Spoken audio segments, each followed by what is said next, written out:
शीतला मैया की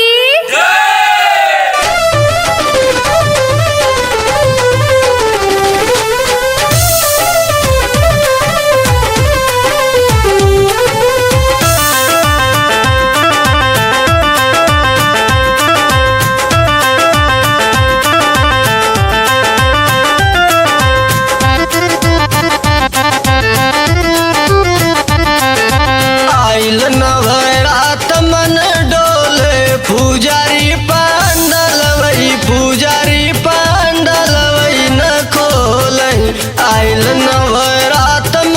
डोलई पुजारी पंडलवई न खोलई पंडलवई न खोलई पंडलवई न खोलई पंडलवई न खोलई पंडलवई न खोलई आइल नवरात मन डोलई पुजारी पंडलवई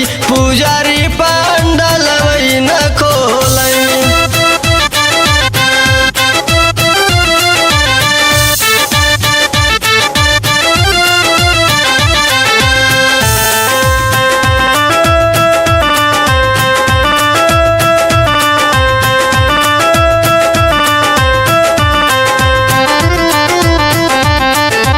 भगतन के ज्यादा भावेल देवी माई दोनों बेला अड़ौल के फुलवा चढ़ाई। भगतन के ज्यादा भावेल देवी माई दोनों बेला अड़ौल के फुलवा चढ़ाई। दूरे से देखी हम बोलई पुजारी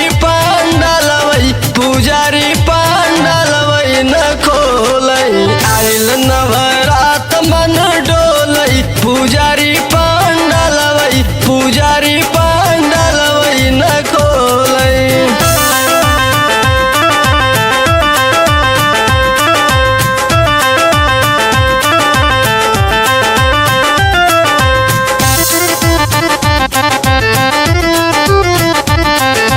पियऊ से कही के हम कलसा मंगाए निमिया के डरिया पे झुलुआ लगाए।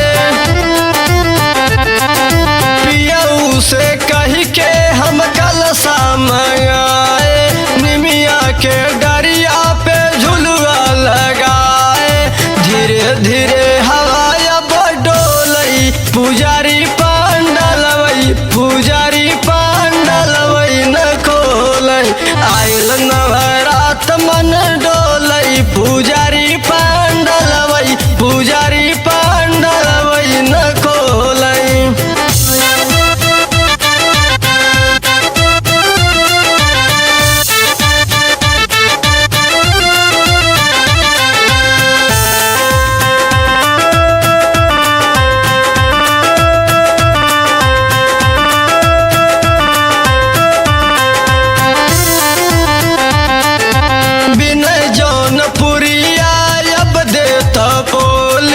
बबलू से कही दो पंडाल दे खोली।